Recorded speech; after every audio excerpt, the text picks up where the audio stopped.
Holmes as we sat on either side of the fire in his lodgings at Baker Street, "life is infinitely stranger than anything which the mind of man could invent. We would not dare to conceive the things which are really mere commonplaces of existence. If we could fly out of that window hand in hand, hover over this great city, gently remove the roofs, and peep in at the queer things which are going on, the strange coincidences, the plannings, the cross purposes, the wonderful chains of events, working through generations, and leading to the most outré results, it would make all fiction with its conventionalities and foreseen conclusions most stale and unprofitable." "And yet I am not convinced of it," I answered. "The cases which come to light in the papers are, as a rule, bald enough and vulgar enough. We have in our police reports realism pushed to its extreme limits, and yet the result is, it must be confessed, neither fascinating nor artistic." "A certain selection and discretion must be used in producing a realistic effect," remarked Holmes. "This is wanting in the police report, where more stress is laid, perhaps, upon the platitudes of the magistrate than upon the details, which to an observer contain the vital essence of the whole matter. Depend upon it, there is nothing so unnatural as the commonplace." I smiled and shook my head. "I can quite understand your thinking so," I said. "Of course, in your position of unofficial adviser and helper to everybody who is absolutely puzzled throughout 3 continents, you are brought in contact with all that is strange and bizarre. But here," I picked up the morning paper from the ground, "let us put it to a practical test. Here is the first heading upon which I come: A husband's cruelty to his wife. There is half a column of print, but I know without reading it that it is all perfectly familiar to me. There is, of course, the other woman, the drink, the push, the blow, the bruise, the sympathetic sister or landlady. The crudest of writers could invent nothing more crude." "Indeed, your example is an unfortunate one for your argument," said Holmes, taking the paper and glancing his eye down it. "This is the Dundas separation case, and, as it happens, I was engaged in clearing up some small points in connection with it. The husband was a teetotaler. There was no other woman, and the conduct complained of was that he had drifted into the habit of winding up every meal by taking out his false teeth and hurling them at his wife, which, you will allow, is not an action likely to occur to the imagination of the average story-teller. Take a pinch of snuff, doctor, and acknowledge that I have scored over you in your example." He held out his snuff-box of old gold, with a great amethyst in the centre of the lid. Its splendour was in such contrast to his homely ways and simple life that I could not help commenting upon it. "Ah," said he, "I forgot that I had not seen you for some weeks. It is a little souvenir from the King of Bohemia, in return for my assistance in the case of the Irene Adler papers." "And the ring?" I asked, glancing at a remarkable brilliant which sparkled upon his finger. "It was from the reigning family of Holland, though the matter in which I served them was of such delicacy that I cannot confide it even to you, who have been good enough to chronicle 1 or 2 of my little problems." "And have you any on hand just now?" I asked with interest. "Some 10 or 12, but none which present any feature of interest. They are important, you understand, without being interesting. Indeed, I have found that it is usually in unimportant matters that there is a field for the observation, and for the quick analysis of cause and effect which gives the charm to an investigation. The larger crimes are apt to be the simpler, for the bigger the crime, the more obvious, as a rule, is the motive. In these cases, save for one rather intricate matter which has been referred to me from Marseilles, there is nothing which presents any features of interest. It is possible, however, that I may have something better before very many minutes are over, for this is one of my clients, or I am much mistaken." He had risen from his chair and was standing between the parted blinds gazing down into the dull, neutral-tinted London street. Looking over his shoulder, I saw that on the pavement opposite there stood a large woman with a heavy fur boa round her neck, and a large curling red feather in a broad-brimmed hat, which was tilted in a coquettish Duchess of Devonshire fashion over her ear.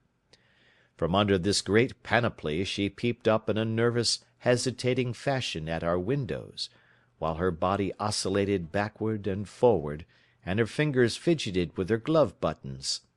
Suddenly, with a plunge, as of the swimmer who leaves the bank, she hurried across the road, and we heard the sharp clang of the bell. "I have seen those symptoms before," said Holmes, throwing his cigarette into the fire. "Oscillation upon the pavement always means an affaire à coeur. She would like advice, but it is not sure that the matter is not too delicate for communication. And yet even here we may discriminate. When a woman has been seriously wronged by a man she no longer oscillates, and the usual symptom is a broken bell wire. Here we may take it that there is a love matter, but that the maiden is not so much angry as perplexed or grieved. But here she comes in person to resolve our doubts." As he spoke there was a tap at the door, and the boy in buttons entered to announce Miss Mary Sutherland, while the lady herself loomed behind his small black figure like a full-sailed merchantman behind a tiny pilot-boat. Sherlock Holmes welcomed her with the easy courtesy for which he was remarkable, and having closed the door and bowed her into an arm-chair, he looked her over in the minute yet abstracted fashion which was peculiar to him. "Do you not find," he said, "that with your short sight it is a little trying to do so much typewriting?" "I did at first," she answered, "but now I know where the letters are without looking." Then, suddenly realizing the full purport of his words, she gave a violent start and looked up, with fear and astonishment upon her broad, good-humoured face. "You've heard about me, Mr. Holmes," she cried. "Else how could you know all that?" "Ha! Never mind," said Holmes, laughing. "It is my business to know things. Perhaps I have trained myself to see what others overlook. If not, why should you come to consult me?" "I came to you, sir, because I heard of you from Mrs. Etheridge, whose husband you found so easy when the police and everyone had given him up for dead. Oh, Mr. Holmes, I wish you would do as much for me. I'm not rich, but still I have 100 a year in my own right, besides the little that I make by the machine, and I would give it all to know what has become of Mr. Hosmer Angel." "Why did you come away to consult me in such a hurry?" asked Sherlock Holmes, with his finger-tips together and his eyes to the ceiling. Again a startled look came over the somewhat vacuous face of Miss Mary Sutherland. "Yes, I did bang out of the house," she said, "for it made me angry to see the easy way in which Mr. Winbank, that is, my father, took it all. He would not go to the police, and he would not go to you, and so at last, as he would do nothing, and kept on saying that there was no harm done, it made me mad, and I just on with my things and came right away to you." "Your father?" said Holmes. "Your stepfather, surely, since the name is different." "Yes, my stepfather. I call him father, though it sounds funny, too, for he is only 5 years and 2 months older than myself." "And your mother is alive?" "Oh, yes, mother is alive and well. I wasn't best pleased, Mr. Holmes, when she married again so soon after father's death, and a man who was nearly 15 years younger than herself. Father was a plumber in the Tottenham Court Road, and he left a tidy business behind him, which mother carried on with Mr. Hardy, the foreman, but when Mr. Windibank came he made her sell the business, for he was very superior, being a traveller in wines. They got £4,700 for the goodwill and interest, which wasn't near as much as father could have got if he had been alive.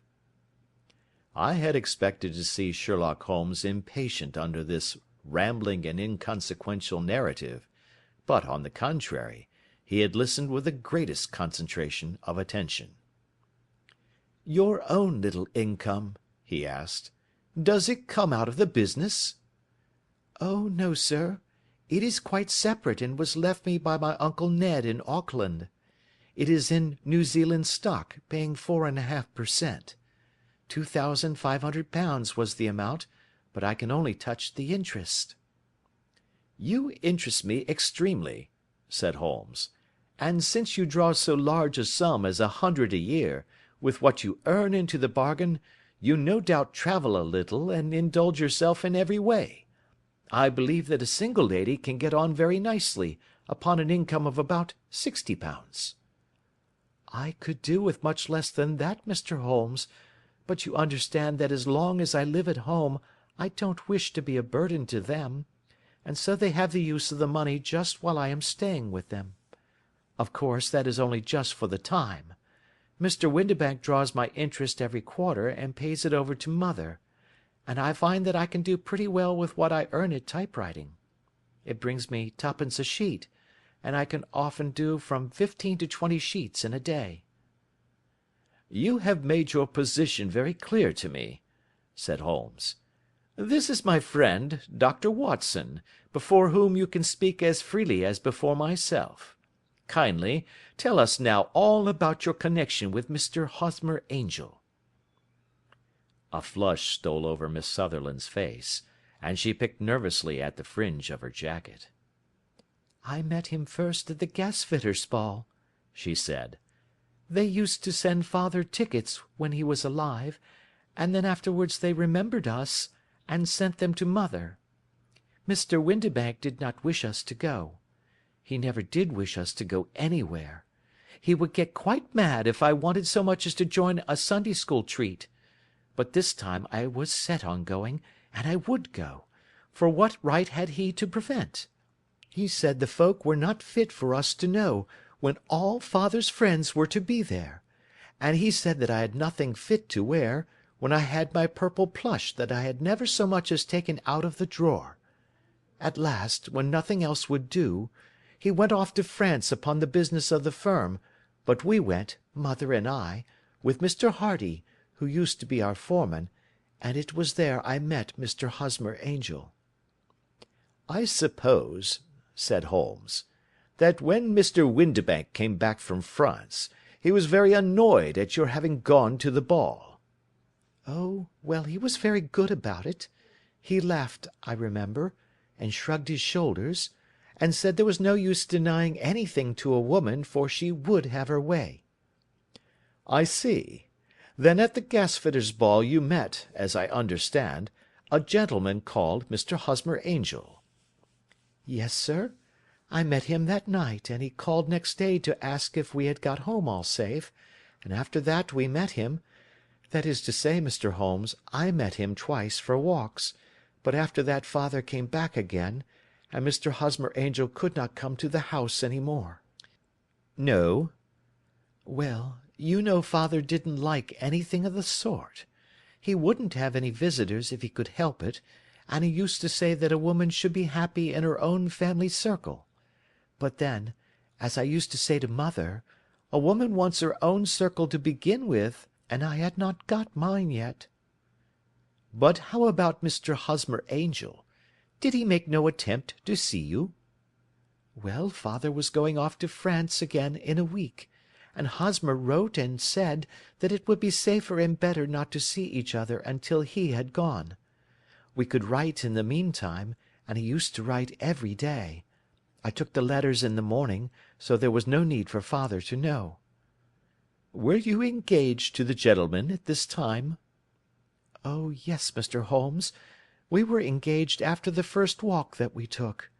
Hosmer, Mr. Angel, was a cashier in an office in Leadenhall Street, and—" "What office?" "That's the worst of it, Mr. Holmes. I don't know." "Where did he live, then?" "He slept on the premises." "And you don't know his address?" "No, except that it was Leadenhall Street."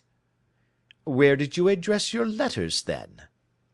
"To the Leadenhall Street post office, to be left till called for.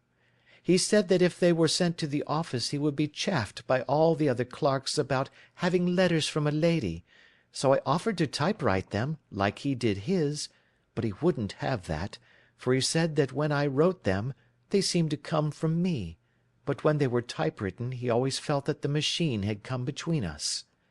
That will just show you how fond he was of me, Mr. Holmes, and the little things that he would think of." "It was most suggestive," said Holmes. "It has long been an axiom of mine that the little things are infinitely the most important. Can you remember any other little things about Mr. Hosmer Angel?" "He was a very shy man, Mr. Holmes.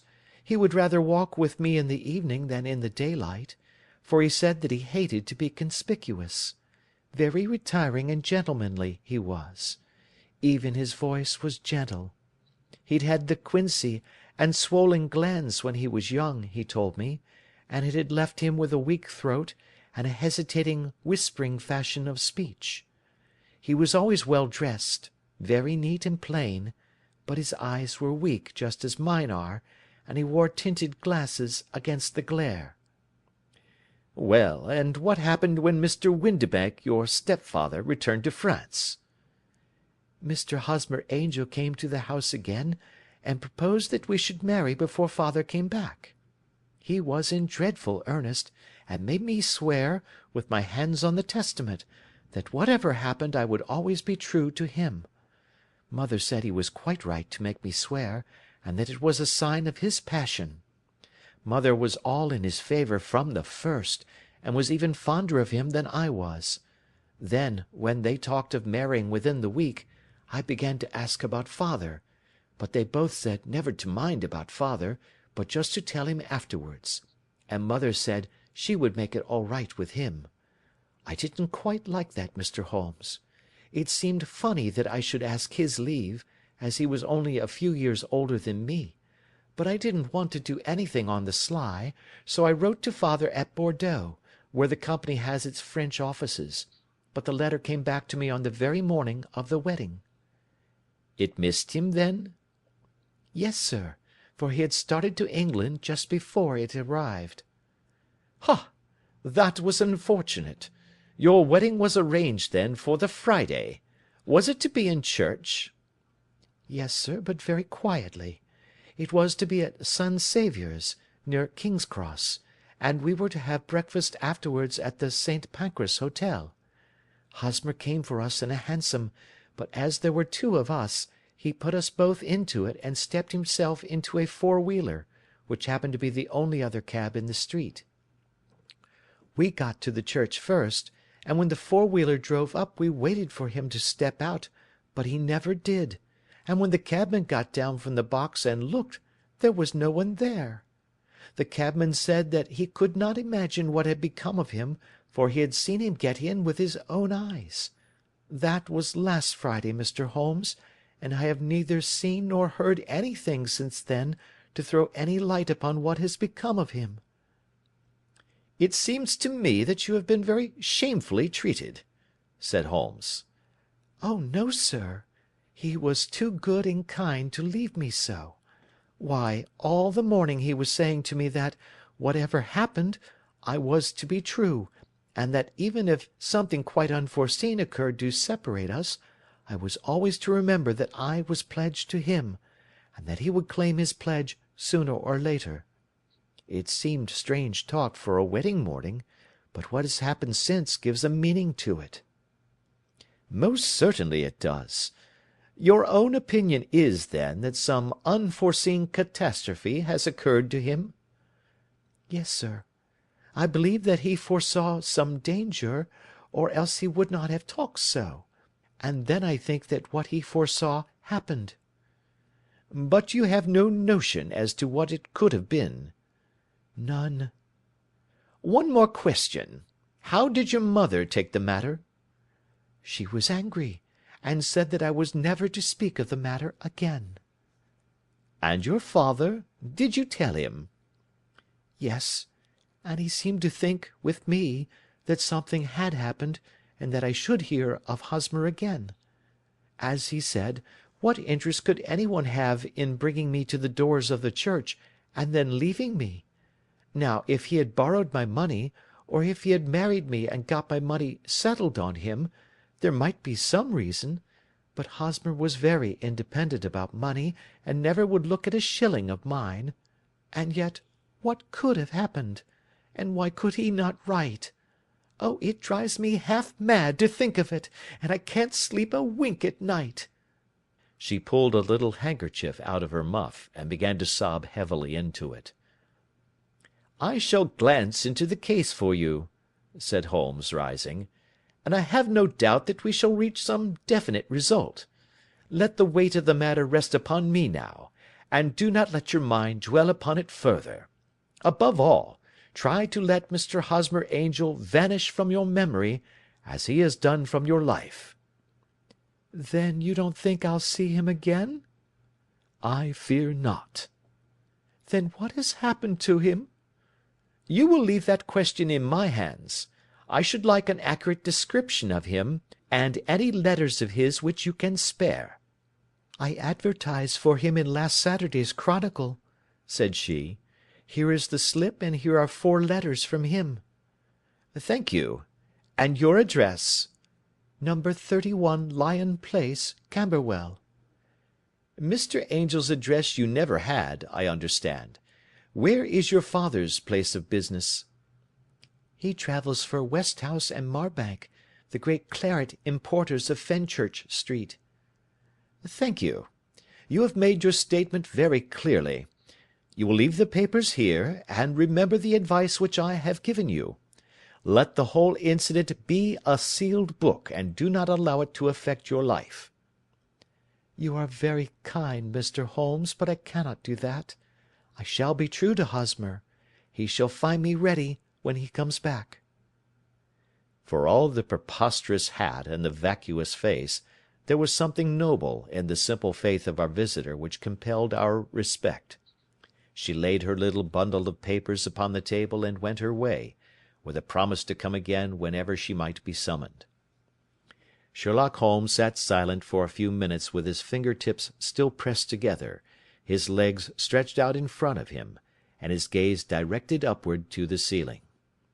Then he took down from the rack the old and oily clay pipe, which was to him as a counsellor, and, having lit it, he leaned back in his chair, with the thick blue cloud-wreaths spinning up from him, and a look of infinite languor in his face. "Quite an interesting study, that maiden," he observed. "I found her more interesting than her little problem, which, by the way, is rather a trite one. You will find parallel cases, if you consult my index, in Andover in '77, and there was something of the sort at The Hague last year. Old as is the idea, however, there were 1 or 2 details which were new to me, but the maiden herself was most instructive." "You appeared to read a good deal upon her which was quite invisible to me," I remarked. "Not invisible, but unnoticed, Watson. You did not know where to look, and so you missed all that was important. I can never bring you to realise the importance of sleeves, the suggestiveness of thumb-nails, or the great issues that may hang from a bootlace. Now, what did you gather from that woman's appearance? Describe it." "Well, she had a slate-coloured, broad-brimmed straw hat, with a feather of a brickish red. Her jacket was black, with black beads sewn upon it, and a fringe of little black jet ornaments. Her dress was brown, rather darker than coffee colour, with a little purple plush at the neck and sleeves. Her gloves were greyish and were worn through at the right forefinger. Her boots I didn't observe. She had small round hanging gold earrings, and a general air of being fairly well-to-do in a vulgar, comfortable, easy-going way." Sherlock Holmes clapped his hands softly together, and chuckled. "'Pon my word, Watson, you are coming along wonderfully. You have really done very well indeed. It is true that you have missed everything of importance, but you have hit upon the method, and you have a quick eye for colour. Never trust to general impressions, my boy, but concentrate yourself upon details. My first glance is always at a woman's sleeve. In a man it is perhaps better first to take the knee of the trouser. As you observe, this woman had plush upon her sleeves, which is a most useful material for showing traces. The double line a little above the wrist, where the typewriter presses against the table, was beautifully defined. The sewing machine, of the hand type, leaves a similar mark, but only on the left arm, and on the side of it farthest from the thumb, instead of being right across the broadest part, as this was. I then glanced at her face, and, observing the dint of a pince-nez at either side of her nose, I ventured to remark upon short sight in typewriting, which seemed to surprise her. It surprised me. But surely it was obvious. I was then much surprised and interested on glancing down to observe that, though the boots which she was wearing were not unlike each other, they were really odd ones, the one having a slightly decorated toe-cap, and the other a plain one. One was buttoned only in the 2 lower buttons out of 5, and the other at the 1st, 3rd, and 5th. Now, when you see that a young lady, otherwise neatly dressed, has come away from home with odd boots, half buttoned, it is no great deduction to say that she came away in a hurry. And what else? I asked, keenly interested, as I always was, by my friend's incisive reasoning. I noted, in passing, that she had written a note before leaving home, but after being fully dressed. You observed that her right glove was torn at the forefinger, but you did not apparently see that both glove and finger were stained with violet ink. She had written in a hurry and dipped her pen too deep. It must have been this morning, or the mark would not remain clear upon the finger. All this is amusing, though rather elementary, but I must go back to business, Watson. Would you mind reading me the advertised description of Mr. Hosmer Angel? I held the little printed slip to the light. Missing, it said, on the morning of the 14th, a gentleman named Hosmer Angel, about 5 feet 7 inches in height, strongly built, sallow complexion, black hair, a little bald in the centre, bushy, black side whiskers and moustache, tinted glasses, slight infirmity of speech, was dressed when last seen in black frock-coat faced with silk, black waistcoat, gold Albert chain, and grey Harris tweed trousers, with brown gaiters over elastic-sided boots, known to have been employed in an office in Leadenhall Street. Anybody bringing— "That will do," said Holmes.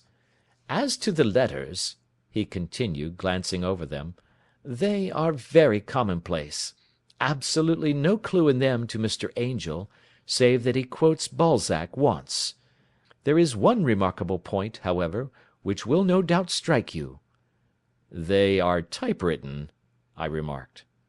"Not only that, but the signature is typewritten. Look at the neat little Hosmer Angel at the bottom. There is a date, you see, but no superscription except Leadenhall Street, which is rather vague. The point about the signature is very suggestive. In fact, we may call it conclusive." "Of what?" "My dear fellow, is it possible you do not see how strongly it bears upon the case?" "I cannot say that I do, unless it were that he wished to be able to deny his signature if an action for breach of promise were instituted." "No, that was not the point. However, I shall write 2 letters, which should settle the matter. One is to a firm in the City, the other is to the young lady's stepfather, Mr. Windibank, asking him whether he could meet us here at 6 o'clock to-morrow evening. It is just as well that we should do business with the male relatives. And now, Doctor, we can do nothing until the answers to those letters come, so we may put our little problem upon the shelf for the interim." I had had so many reasons to believe in my friend's subtle powers of reasoning and extraordinary energy in action, that I felt that he must have some solid grounds for the assured and easy demeanour with which he treated the singular mystery which he had been called upon to fathom. Once only had I known him to fail, in the case of the King of Bohemia and the Irene Adler photograph. But when I looked back to the weird business of the sign of 4, and the extraordinary circumstances connected with the study in scarlet, I felt that it would be a strange tangle indeed which he could not unravel. I left him then, still puffing at his black clay pipe, with the conviction that when I came again on the next evening, I would find that he held in his hands all the clues which would lead up to the identity of the disappearing bridegroom of Miss Mary Sutherland. A professional case of great gravity was engaging my own attention at the time, and the whole of next day I was busy at the bedside of the sufferer. It was not until close upon 6 o'clock that I found myself free, and was able to spring into a hansom and drive to Baker Street, half afraid that I might be too late to assist at the dénouement of the little mystery. I found Sherlock Holmes alone, however, half asleep, with his long, thin form curled up in the recesses of his armchair. A formidable array of bottles and test tubes, with the pungent, cleanly smell of hydrochloric acid, told me that he had spent his day in the chemical work which was so dear to him. "Well, have you solved it?" I asked as I entered. Yes, it was the bisulfate of baryta. "No, no, the mystery!" I cried. Oh, that! I thought of the salt that I had been working upon.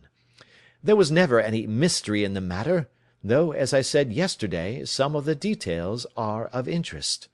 The only drawback is that there is no law, I fear, that can touch the scoundrel." "Who was he, then, and what was his object in deserting Miss Sutherland?" The question was hardly out of my mouth, and Holmes had not yet opened his lips to reply, when we heard a heavy footfall in the passage, and a tap at the door. "This is the girl's stepfather, Mr. James Windibank," said Holmes. "He has written to me to say that he would be here at 6. Come in." The man who entered was a sturdy, middle-sized fellow, some 30 years of age, clean-shaven, and sallow-skinned, with a bland, insinuating manner, and a pair of wonderfully sharp and penetrating grey eyes. He shot a questioning glance at each of us, placed his shiny top-hat upon the sideboard, and with a slight bow sidled down into the nearest chair. "Good evening, Mr. James Windibank," said Holmes. "I think that this typewritten letter is from you, in which you have made an appointment with me for 6 o'clock?" "Yes, sir. I am afraid that I am a little late, but I am not quite my own master, you know. I am sorry that Miss Sutherland has troubled you about this little matter, for I think it is far better not to wash linen of the sort in public. It was quite against my wishes that she came, but she is a very excitable, impulsive girl, as you may have noticed, and she is not easily controlled when she has made up her mind on a point. Of course, I did not mind you so much, as you are not connected with the official police, but it is not pleasant to have a family misfortune like this noised abroad. Besides, it is a useless expense, for how could you possibly find this Hosmer Angel?" "On the contrary," said Holmes quietly, "I have every reason to believe that I will succeed in discovering Mr. Hosmer Angel." Mr. Windibank gave a violent start and dropped his gloves. "I am delighted to hear it," he said. "It is a curious thing," remarked Holmes, "that a typewriter has really quite as much individuality as a man's handwriting. Unless they are quite new, no two of them write exactly alike. Some letters get more worn than others, and some wear only on one side. Now, you remark in this note of yours, Mr. Windibank, that in every case there is some little slurring over of the E, and a slight defect in the tail of the R. There are 14 other characteristics, but those are the more obvious." "We do all our correspondence with this machine at the office, and no doubt it is a little worn," our visitor answered, glancing keenly at Holmes with his bright little eyes. "And now I will show you what is really a very interesting study, Mr. Windibank," Holmes continued. "I think of writing another little monograph some of these days on the typewriter, and its relation to crime. It is a subject to which I have devoted some little attention. I have here 4 letters which purport to come from the missing man. They are all typewritten. In each case, not only are the e's slurred and the r's tailless, but you will observe, if you care to use my magnifying lens, that the 14 other characteristics to which I have alluded are there as well." Mr. Windibank sprang out of his chair and picked up his hat.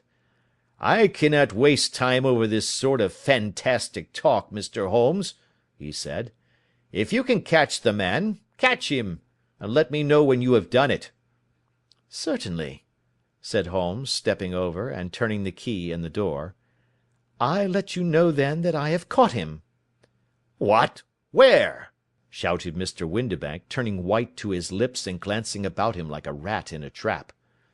"Oh, it won't do. Really it won't," said Holmes suavely. "There is no possible getting out of it, Mr. Windibank. It is quite too transparent, and it was a very bad compliment when you said that it was impossible for me to solve so simple a question. That's right. Sit down and let us talk it over." Our visitor collapsed into a chair, with a ghastly face and a glitter of moisture on his brow. It's not actionable," he stammered. "I am very much afraid that it is not. But between ourselves, Windibank, it was as cruel and selfish and heartless a trick in a petty way as ever came before me. Now, let me just run over the course of events, and you will contradict me if I go wrong." The man sat huddled up in his chair, with his head sunk upon his breast, like one who is utterly crushed. Holmes stuck his feet up on the corner of the mantelpiece, and leaning back with his hands in his pockets, began talking, rather to himself, as it seemed, than to us. "The man married a woman very much older than himself for her money," said he, "and he enjoyed the use of the money of the daughter as long as she lived with them. It was a considerable sum, for people in their position, and the loss of it would have made a serious difference. It was worth an effort to preserve it. The daughter was of a good, amiable disposition, but affectionate and warm-hearted in her ways, so that it was evident that with her fair personal advantages, and her little income, she would not be allowed to remain single long. Now her marriage would mean, of course, the loss of 100 a year, so what does her stepfather do to prevent it? He takes the obvious course of keeping her at home, and forbidding her to seek the company of people of her own age. But soon he found that that would not answer for ever. She became restive, insisted upon her rights, and finally announced her positive intention of going to a certain ball. What does her clever stepfather do then? He conceives an idea more creditable to his head than to his heart.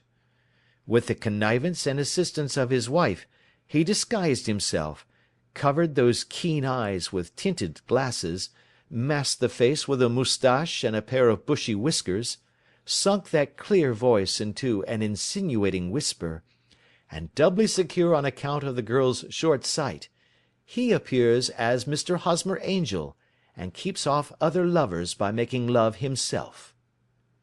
"It was only a joke at first," groaned our visitor. "We never thought that she would have been so carried away." "Very likely not. However that may be, the young lady was very decidedly carried away, and having quite made up her mind that her stepfather was in France, the suspicion of treachery never for an instant entered her mind. She was flattered by the gentleman's attentions, and the effect was increased by the loudly expressed admiration of her mother. Then Mr. Angel began to call, for it was obvious that the matter should be pushed as far as it would go if a real effect were to be produced. There were meetings, and an engagement, which would finally secure the girl's affections from turning towards any one else. But the deception could not be kept up for ever. These pretended journeys to France were rather cumbrous. The thing to do was clearly to bring the business to an end in such a dramatic manner that it would leave a permanent impression upon the young lady's mind, and prevent her from looking upon any other suitor for some time to come. Hence those vows of fidelity exacted upon a testament, and hence also the allusions to a possibility of something happening on the very morning of the wedding. James Windibank wished Miss Sutherland to be so bound to Hosmer Angel, and so uncertain as to his fate, that for 10 years to come, at any rate, she would not listen to another man. As far as the church door he brought her, and then, as he could go no farther, he conveniently vanished away by the old trick of stepping in at one door of a four-wheeler, and out at the other. I think that was the chain of events, Mr. Windibank." Our visitor had recovered something of his assurance while Holmes had been talking, and he rose from his chair now with a cold sneer upon his pale face. "It may be so, or it may not, Mr. Holmes," said he. "But if you are so very sharp, you ought to be sharp enough to know that it is you who are breaking the law now, and not me. I have done nothing actionable from the first, but as long as you keep that door locked, you lay yourself open to an action for assault and illegal constraint." "The law cannot, as you say, touch you," said Holmes, unlocking and throwing open the door. "Yet there never was a man who deserved punishment more. If the young lady has a brother or a friend, he ought to lay a whip across your shoulders, by Jove," he continued, flushing up at the sight of the bitter sneer upon the man's face. "It is not part of my duties to my client, but here's a hunting crop handy, and I think I shall just treat myself to—" He took 2 swift steps to the whip, but before he could grasp it there was a wild clatter of steps upon the stairs, the heavy hall door banged, and from the window we could see Mr. James Windibank running at the top of his speed down the road. "There's a cold-blooded scoundrel," said Holmes, laughing, as he threw himself down into his chair once more. "That fellow will rise from crime to crime until he does something very bad and ends on a gallows. The case has, in some respects, been not entirely devoid of interest." "I cannot now entirely see all the steps of your reasoning," I remarked. "Well, of course it was obvious from the first that this Mr. Hosmer Angel must have some strong object for his curious conduct, and it was equally clear that the only man who really profited by the incident, as far as we could see, was the stepfather. Then the fact that the 2 men were never together, but that the one always appeared when the other was away, was suggestive. So were the tinted spectacles and the curious voice, which both hinted at a disguise, as did the bushy whiskers. My suspicions were all confirmed by his peculiar action in typewriting his signature, which, of course, inferred that his handwriting was so familiar to her that she would recognize even the smallest sample of it. You see, all these isolated facts, together with many minor ones, all pointed in the same direction." "And how did you verify them?" "Having once spotted my man, it was easy to get corroboration. I knew the firm for which this man worked. Having taken the printed description, I eliminated everything from it which could be the result of a disguise, the whiskers, the glasses, the voice, and I sent it to the firm, with a request that they would inform me whether it answered to the description of any of their travellers. I had already noticed the peculiarities of the typewriter, and I wrote to the man himself at his business address, asking him if he would come here. As I expected, his reply was typewritten, and revealed the same trivial but characteristic defects. The same post brought me a letter from Westhouse and Marbank, of Fenchurch Street, to say that the description tallied in every respect with that of their employee, James Windibank. Voilà tout." "And Miss Sutherland?" "If I tell her she will not believe me. You may remember the old Persian saying, 'There is danger for him who taketh the tiger cub, and danger also for whoso snatches a delusion from a woman.' There is as much sense in Hafiz as in Horace,